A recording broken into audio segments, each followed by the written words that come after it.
was the worst moment? Almost dying was probably the worst moment.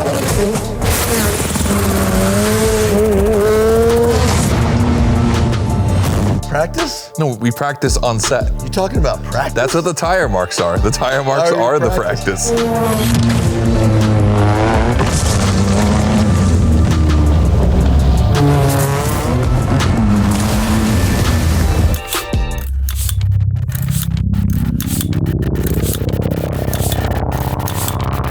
All right, what's up, everybody? This is GYMKHANA Moments, and today you've got me, Brian Scotto, Travis Pastrana, and Will Rogie, the GYMKHANA DP, to talk about GYMKHANA 2022. And other than Travis almost dying, it was a really, really, really fun time. That was actually a pretty cool moment. I mean, it's fun now. Yeah. Now that it was the almost died. It was about to be really not fun, but.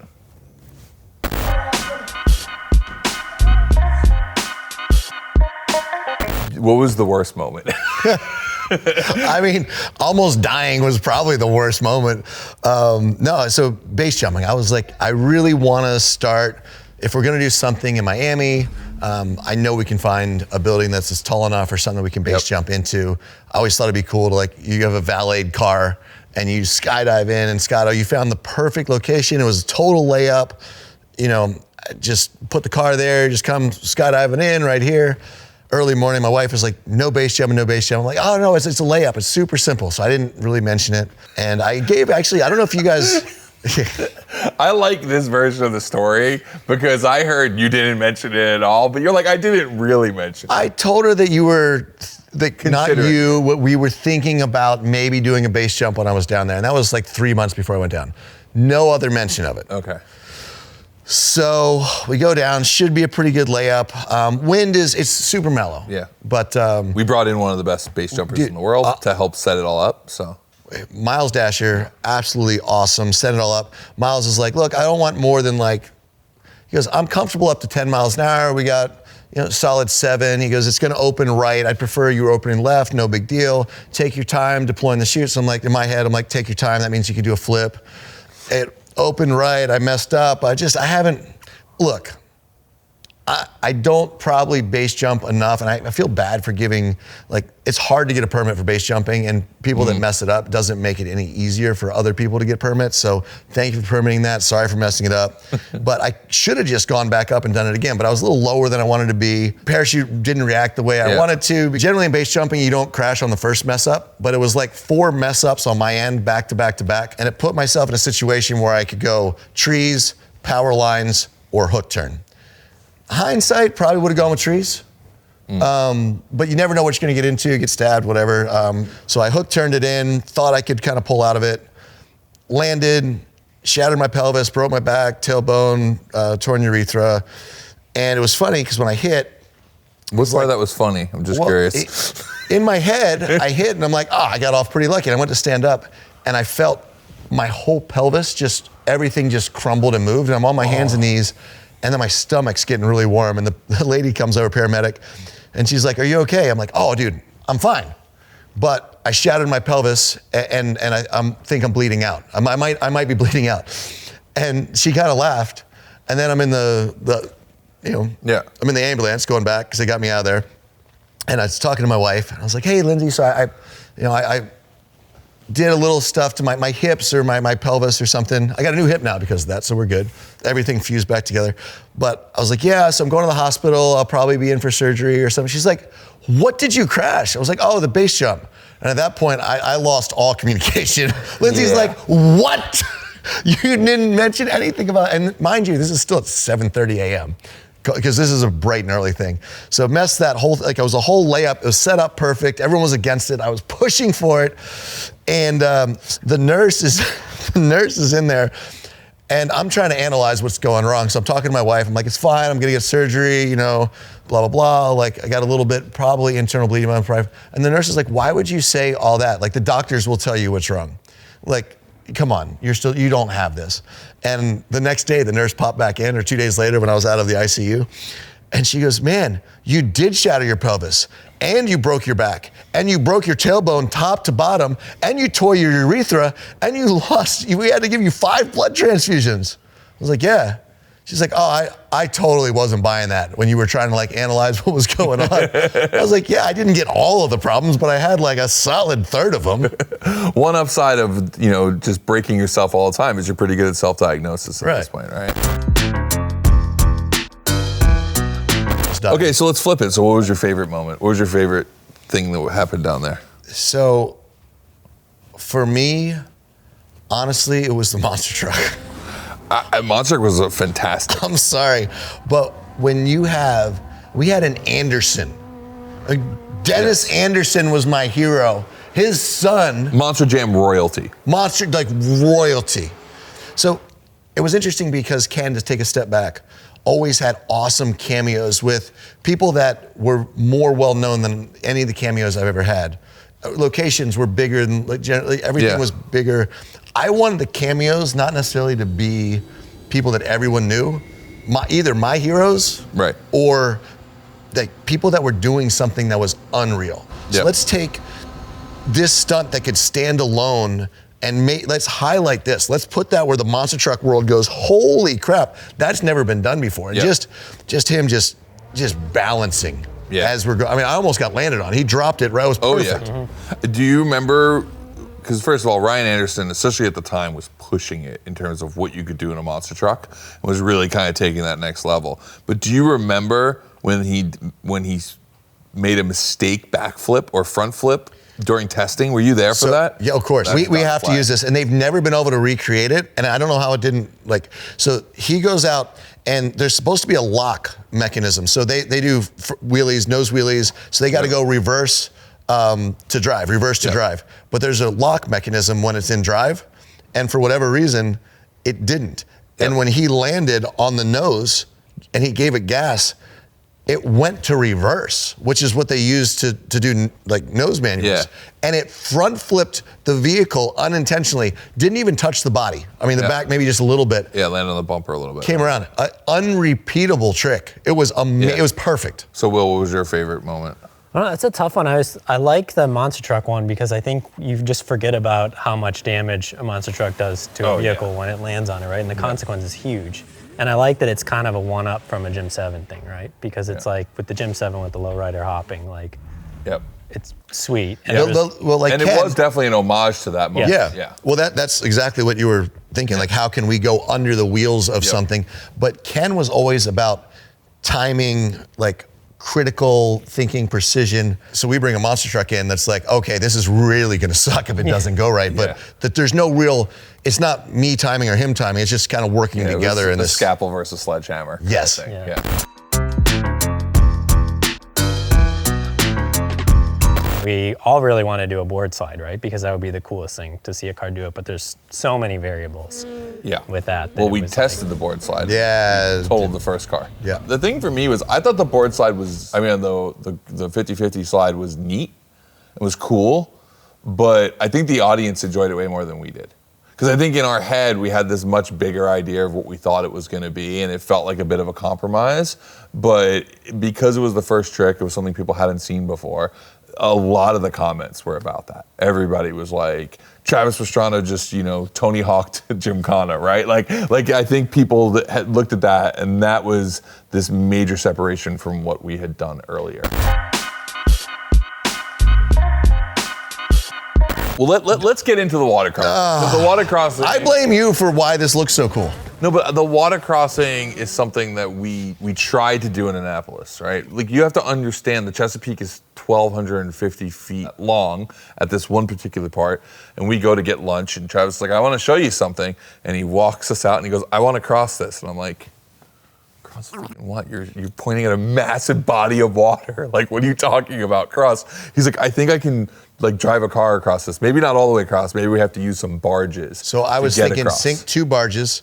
So you have a jump. I'm like, you can go 200-ish feet onto a barge, and that barge is sunk. So it's pretty, just lower it by weight.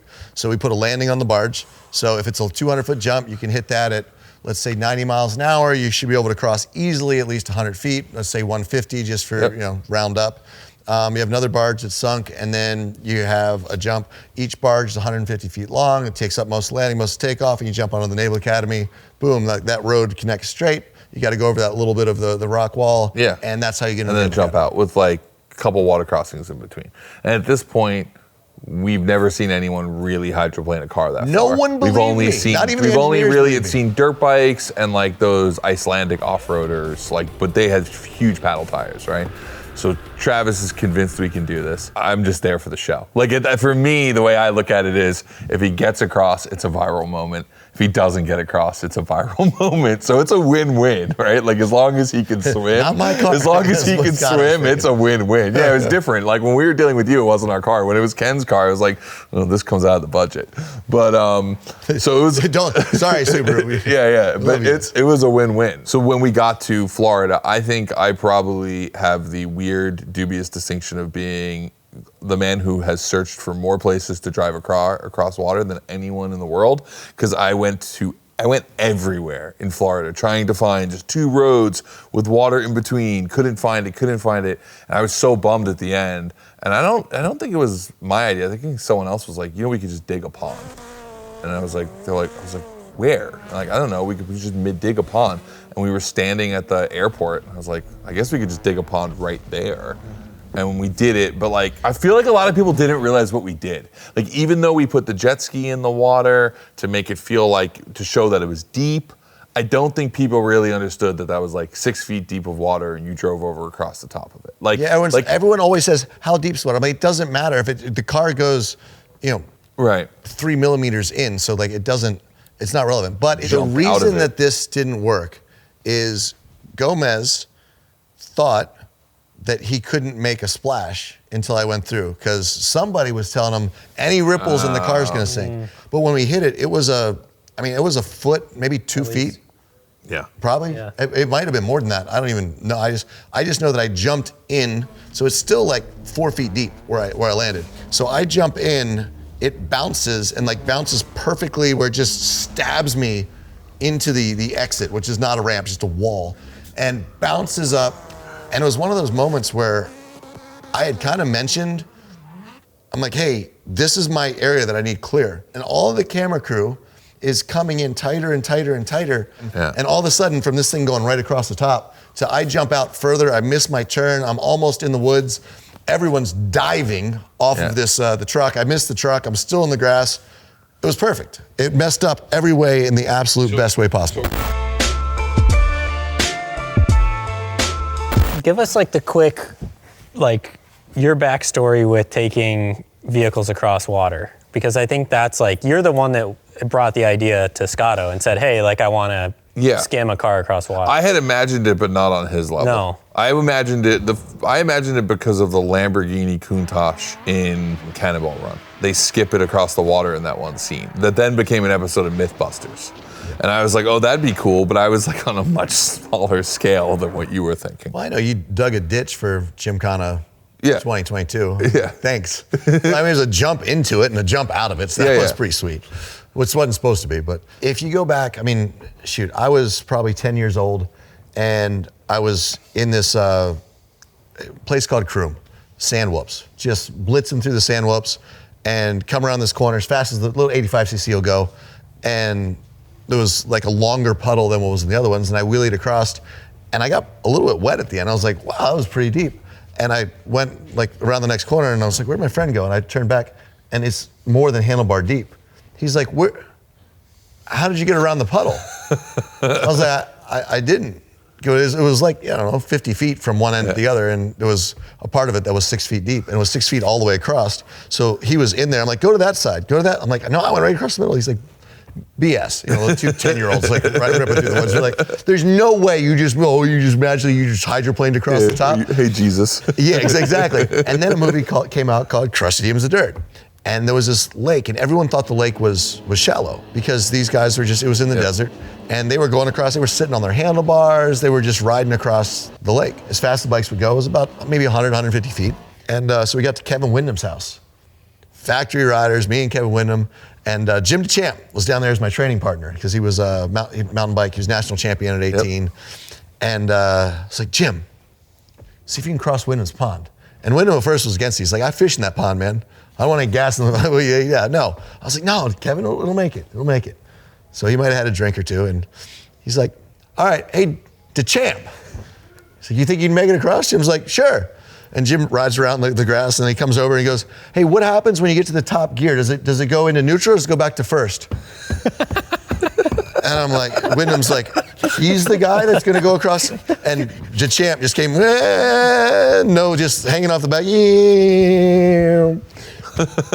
And Wyndham's like, and we both put our helmets on. We're like, oh, cool, now we'll go do it. Like, but we had to have somebody, like, in our heads, it just didn't work. Are you not a big car setup and bike setup person? Like, are you somebody that can jump on literally probably anything and do anything with it? I did 2 laps yesterday with a flat tire before I realized it was flat. I'm like, man, these jumps keep giving out on the takeoff. Yeah. You don't complain about the car at all. No, because I don't, it doesn't, Doesn't the matter. car's got Yeah. enough horsepower, it's all-wheel drive, freaking make it happen. Look at the Yokohamas, like pick your traction level. You've got plenty of horsepower. Yeah. It's on me. Like there were some interesting things, there's quirks of every vehicle. And these You just cars drive are around them. very one-off. But I feel like the more, I drive all vehicles, right? And I realize that all-wheel drive and dirt, that's my specialty. That I can go against some of the best drivers in the world on any given day. Might not be better, but I can be competitive, at least for a lap or for a stage. Now you get away to rear-wheel drive or front-wheel drive, that's a step down. Pavement, that's a step down. Rear-wheel drive on pavement, that's not me. I'm an aggressive person. So if I can't put my foot to the floor, like when in doubt, throttle out. Dirt bikes, when in doubt, throttle out. Just keep the gas down and figure it out. If that doesn't work in a situation, it's not a situation I should be in. That's all I'm saying. Fair. I'll note to self.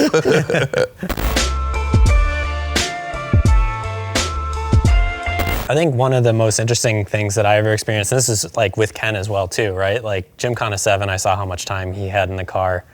You know, prior GYMKHANA to 7, that. we did donuts in the parking lot at Hoonigan was too small. Yeah. So we went into the neighbor's parking lot at midnight and did donuts with the car. It was the first time he ever drove it. And then the next day he was sliding through Chinatown in LA and had only driven the car once before in North Carolina with like no doors or anything on it. But So- I think your experience in Annapolis is pretty similar, and I think your experience in every film's been pretty similar, because I think if you're like an outside viewer, you think you have weeks or months in this car to like get used to it and shake it down, and then you show up and we press record and you're like dialed, right? Is Talking that about practice? Yes.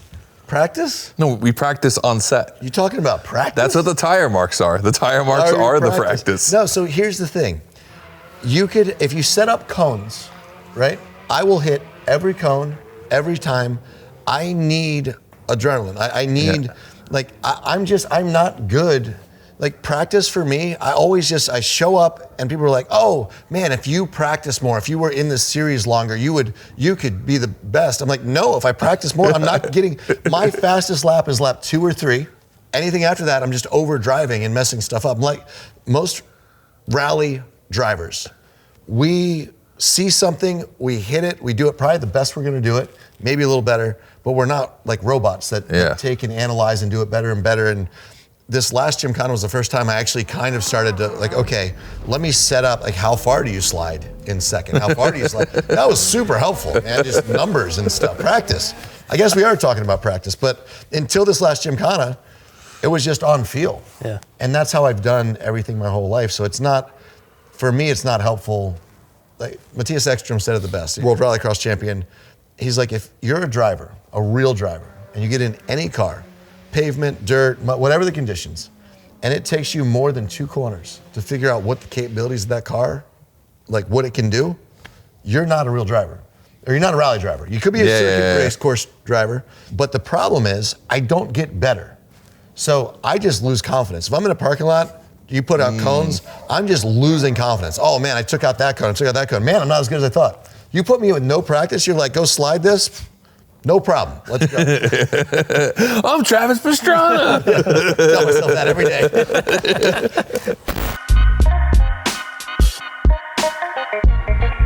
So I think as a setup for the Huckster, right, as like being a new vehicle, is like Airslayer, from what I know, was like longer wheelbase, even wider. It's like kind of like Subaru being like, hey, if this is our one chance, or Vermont Sports Car being like, this is our one chance to build a Travis GYMKHANA car, let's also make it this weapon that we can know is going to decimate the hill climb, right?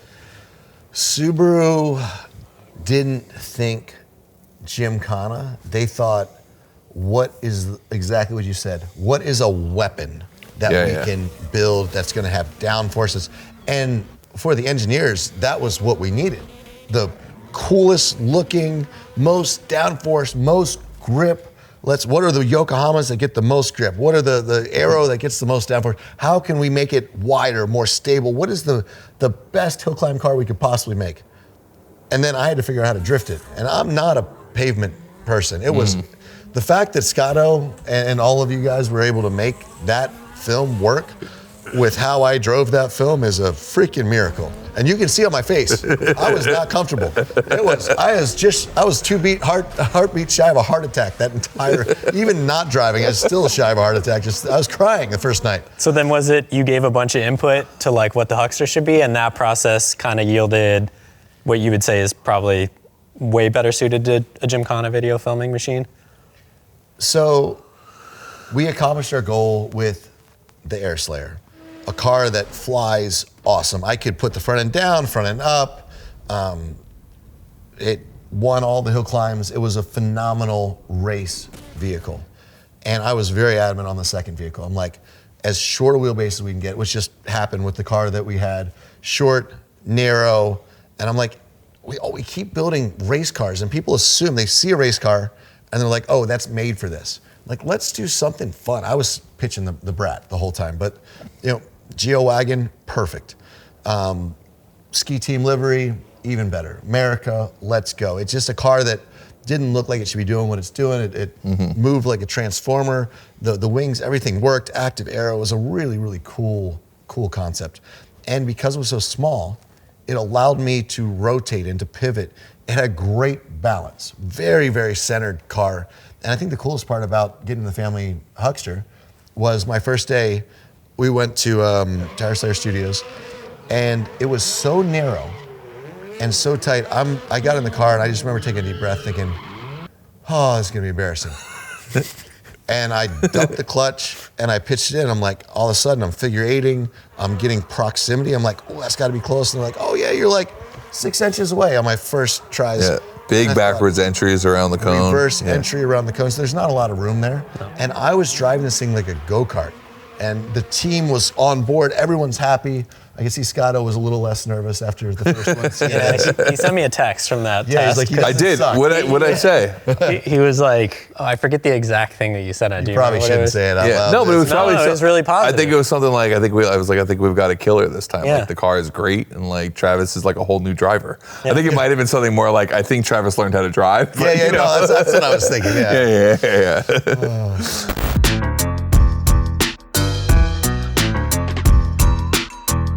I think one of my favorite throwaway moments actually in 2022, and we were watching because there's a drone shot of it, is when you three-wheel off the median after you do the proximity moment on the grass edge. Because you track all the way out to the guardrail, and then you clip the median on the way out, and it pops you, and you like three-wheel out of it. So here's what's funny. Actually broke the median. He hit the median so hard it cracked it. But the interesting part about that is I do this, I thought if I touched the grass, I was smashing the rear end. Yeah. And I got into the grass and somehow missed, but I mean, it was so close, as you saw in the video. And then I hit the median coming out because I was just so scared I actually pitched it more than I thought just so I wouldn't hit it. Yeah. So the next time I come through, and honestly, I think it was just as close. I mean, maybe an inch or two as opposed to like a half inch. And I was so pumped, and I did it what he had asked for, actually, by 1 in a million chance that could happen twice. And they ended up using the one that was kind of the mistake because it just looked, Scotto was like, you know what? I would never use this in a Ken Block GYMKHANA. But it looks badass. But it looks cool, and it looks sketchy. Well, there was definitely more of like a wildness, and then we definitely leaned into that in the edit, right? Where like, and again, I think something we learned in the first film we did with you was that the audience doesn't react to the proximity as much as they react to the wildness. In the early GYMKHANA films, they did, because I think they'd never seen it before. You know, like in the early films where Ken was, you know, an inch from this or, you know, a centimeter from that, it was new. But we had done it so many times. And we had also done city takeovers and all these things so many times that Annapolis was like completely different from that. Like Annapolis was like fast, wild. You looked scared. I was scared. And I think that really helped make that film. We were all like enjoying the testicular fortitude. We were like, oh my God, he's gonna go off. Oh, he didn't crash. Oh my God, he didn't crash. Like that's the whole That's what I was thinking the whole where time. I don't think you think Ken's gonna crash. No. I think you're just impressed by what he's doing, right? You're like, ooh, that was close. We're with you the whole time. You're like, he's gonna crash. Because trust me, that's how we feel watching it on the VTR screen. We're like, he's gonna. Okay, good. Try watching But I think it creates a different energy that maybe wouldn't have worked as well if we started. Like, this is an interesting question. I'll pose it to you guys. Like, if this was in reverse and we had done your films first before Ken's, like, would they have landed the same way? I don't know. You know, it's because like when Ken did that initial film, and obviously it was, you know, it was so much simpler than what the films ended up becoming by the end of the stuff that we were doing with Ken. And that's why I think for a lot of your videos, and you're like, why didn't you show the proximity more? And it's like, because the proximity take wasn't as good as the one where you went 2 wheels up onto the curb and like through here and like had to recorrect 3 times and you looked like you were terrified in the car. And like that actually was more, it was different, you know, and that's like why I think your Gymkhanas are one thing and Ken's Gymkhana is something else. And for me, I actually have a really hard time comparing them. Yeah. Because they're both very good, but they're both 2 different things.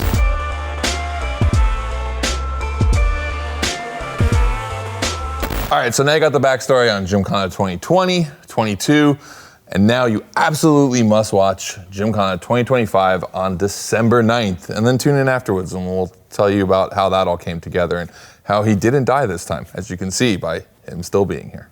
Gonna live forever.